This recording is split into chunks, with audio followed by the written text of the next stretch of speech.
horse at the Derby. I never lived to see the first woman cast her ballot, because 4 days later, I died. But to many afterwards, I was considered a martyr. Never surrender, and never give up the fight.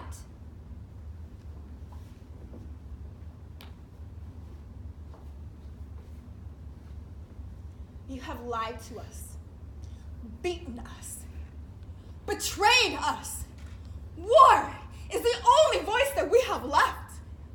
My name is Hannah Webster Mitchell, and I was incarcerated twice because I was interested in women having the same rights as men to vote. My family was taken.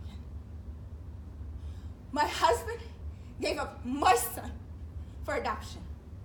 And when I tried to fight him on it, the law was on his side. I had no rights.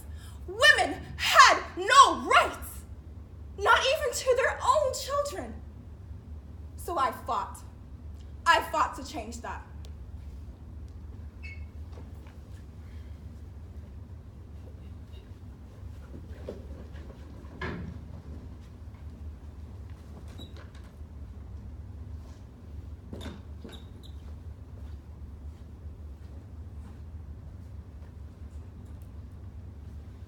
In 1925, women received the rights to their own children.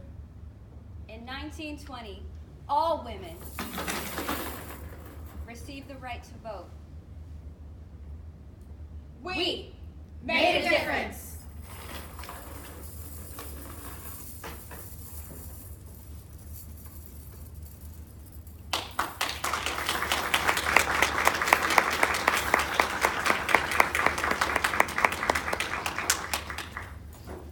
Good morning and welcome again to our 2018 Women's Observance Equality Day.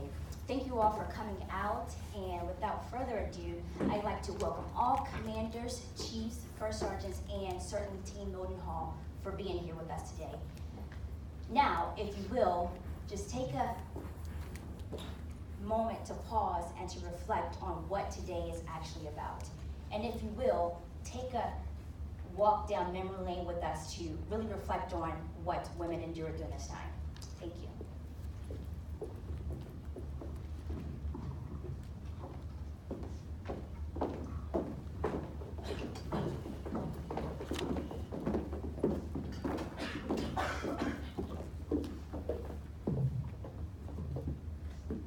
"4 days and 98 years ago, the 19th Amendment to the Constitution of the United States was passed, giving women the right to vote. Now, I know what you're thinking.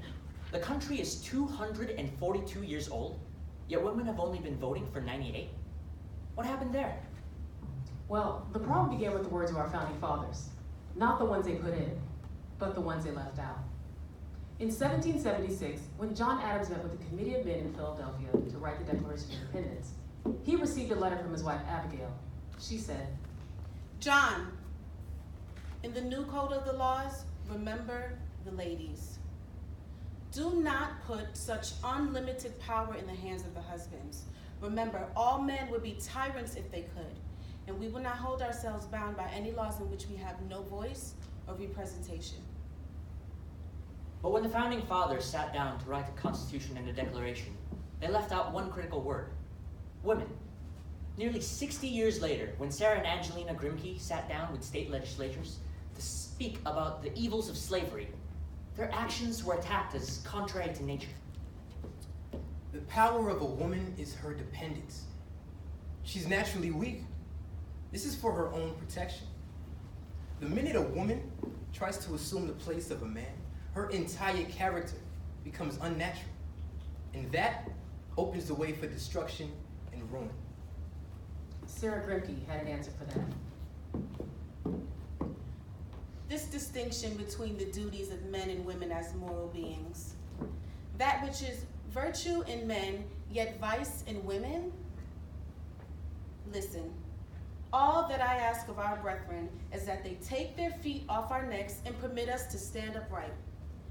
In 1848, a group of women sat down and formed the first Women's Rights Convention in Seneca Falls, New York. This took great courage, as you see, in the 1840s, respectable women weren't even expected to speak in public, let alone hold meetings. Elizabeth Cady Stanton later said this: We felt helpless, simply hopeless, as though we suddenly had been asked to construct some sort of intricate steam engine. But we were determined. We rewrote the Declaration of Independence. We hold these truths to be self-evident, that all men and women are created equal. Well, not only that, we called for equal rights under the law. At our convention, abolitionist Frederick Douglass spoke in favor of us women voting. In his newspaper, The North Star, he noted there could be no reason in the world to deny a woman the right to vote. Did you hear that? No reason at all. In the 1850s, Susan B. Anthony, Elizabeth Cady Stanton, and Lucy Stone led a group of courageous women who plunged headlong into the fight for abolition and universal suffrage. They formed the American Equal Rights Association. One newspaper attacked them as mummified and fossilated females, void of domestic duties, habits, and natural affections. In fact, most women were married and had children. Elizabeth Cady Stanton wrote suffrage speeches while nursing her sixth child, a daughter who would later continue her mother's work. In 1861, when the Civil War began, suffragists deferred their campaign for the vote in order to give full attention to the national crisis at hand. But in 1865, when the war was over, and Congress debated an amendment to give freed slaves the right to vote, suffragists petitioned Congress to include women too. We represent 15 million people, 1/2 the entire population of the country. The Constitution classes us as free people, yet we are governed without our consent, compelled to pay taxes without appeal, and punished for violation of laws without a choice of judge or juror.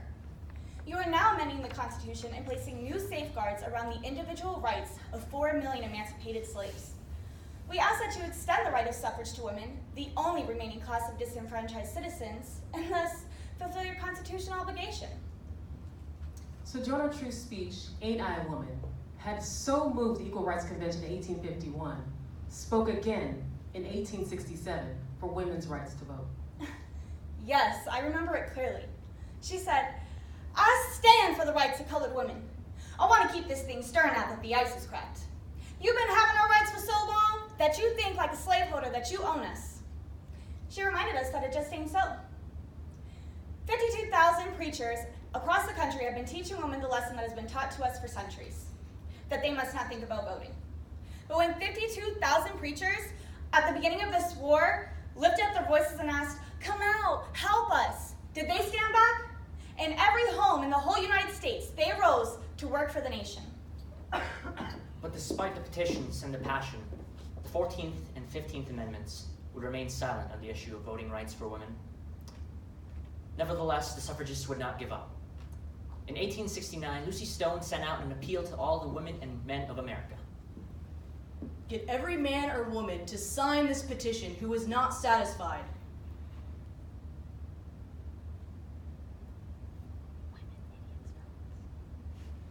Well, women, idiots, felons, and lunatics are the only classes excluded from the exercise of the right of suffrage. Let the great army of working women who want a fair day's wage for a fair day's work sign it. Let the wife, from whom the law takes the right to what she earns, sign it. Let the mother, who has no legal right to her own children, sign it. Civil War nurse Clara Barton spoke at a suffrage convention in 1870. Brothers, when you were weak and I was strong, I toiled for you. Now you are strong and I ask your aid. As I stood by you, I pray you stand by me and mine. However, when the Senate considered the women question again in 1872, the same old tired arguments were raised to oppose women voting. Sir, I hope it won't be considered ungracious in me that I oppose the will of any lady. But when she so far misunderstands her duty as wanting to work in the road and serving in the army, I want to protect her against it. Should we attempt to overturn the world as it has existed for 6,000 years? Congress appointed a committee to study the floods of petitions arriving daily from women. This is how it worked. We generally refer women's petitions to a full committee of fools. Once there, we carefully lay it on the floor upon a target at which to shoot tobacco juice. And the committee man who can hit the mark oftenest is regarded as the one having done the most to kill the petition. Even the President of the United States remained indifferent to the arguments of the suffragists. In President Hayes' last message, he reviewed the interests of everything, yet he forgets to mention the 20 million women robbed of their social, civil, and political rights. The pioneer women now settling the West had no intentions of being overlooked. Women in Wyoming won the vote in 1869, followed shortly by the neighboring territories of Utah, Colorado, and Idaho. When Wyoming applied for statehood in 1890, a furious bloc of senators opposed its admission because it allowed women the right to vote. The citizens of Wyoming had no intention of giving in. Their legislature sent word back to Washington.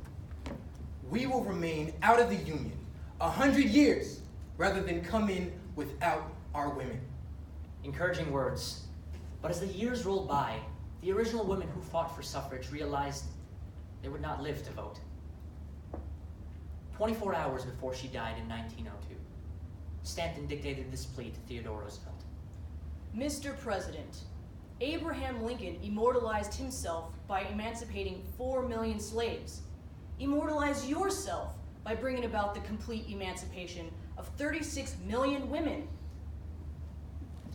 By the 1900s, over 3 million women were working for wages outside the home, often in hazardous conditions, often with their children beside them at the machinery. They needed the ballot to give them a voice in making labor laws. In the Triangle Shirtwaist Factory fire, 146 women were killed trying to escape the dangerous conditions of a building into which they had been locked to keep them at work. Suffragette Mary Ware Dennett wrote, "Is it enough? Are we to trust the men who forced 700 women to work in 10-story factories with no external fire escapes and the doors blocked to keep them working? The time has come for women to have the tools to make for themselves a safe working environment, the ballot." Afterwards, women flocked to our banner. With this new army, states succeeded in getting the referendum, the suffrage referendum on the agenda. The referendum was passed in the states of Arizona, Nebraska, and Oregon in 1912. Defeated in Michigan, Ohio, and Wisconsin. In 1913, 5,000 of us women marched on Pennsylvania Avenue. We were met with mobs of angry people. But in 1914, we succeeded in getting the referendum passed on the state's agenda of Montana and Nebraska. Defeated in North and South Dakota, Nebraska, and Missouri. 1915, the suffrage referendum failed in New York, New Jersey, Pennsylvania, and Massachusetts. Hell, in Massachusetts, some saloons handed out pink tickets printed with, "Good for 2 drinks if women's suffrage is defeated." When the United States entered World War I in 1917, women were once again urged to put aside their cause for the war effort. But while women in huge numbers entered war service, standing in for soldiers in factories and farms, they also held mass meetings, handed out countless leaflets, sponsored parades, plays, lectures, teas, anything to get the arguments of the suffragists across to the public. Some days I got up at 5:30 and was out till past midnight, going from office to office, talking through the problem with anyone who was unwilling to work through the problem. In New York, 1,030,000 women signed petitions asking for the right to vote. The petitions were pasted on placards borne by women marchers in a suffrage parade. The procession of petitions covered over half a mile. An intense silence fell. Watchers saw not only our able-bodied young women, but also our frail, white-haired grandmothers being hoisted into crowded patrol wagons, with their fists clutched tightly to our banner until they were wrested from them by brute force. Other suffrage organizations appealed to every state, while White House pickets kept public attention on the issue at hand. Finally, in 1917, at the height of the First World War, President Wilson declared, This is a people's war. They think that women should play their part alongside men and upon an equal footing with them. If we reject measures like this, they will cease to follow us or trust us. In January of 1918, the 19th Amendment, allowing women the right to vote, came before the House. Down the roll call, name by name, droned the voice of the clerk. Yes, no, name by name came the vote. It was close, but it was enough. When the vote was over, the court was filled with smiling and happy women. Despite this monumental triumph, however, the suffragists still had much work to do. It would be another year before the Senate passed the suffrage amendment, and a year beyond that before the necessary 36 states would ratify it. Finally, on August 26, 1920, the 19th Amendment to the Constitution of the United States was passed, giving women the right to vote. At the last suffrage convention of 1920, Carrie Chapman Catt spoke to the joyful women. Ours has been a movement in the soul, ever leading on. Women have come, fought, and passed on, but more have come to take their places. Who shall say that all the hosts of the millions of women who have toiled and hoped and met delay are not here today, and joining them rejoicing? Their cause is one. Be glad today. Let your joy be unconfined. Let it speak so clearly that its echo is heard around the world. Let it ring out the gladness in your hearts. Let our hearts sing together. And may the song never end.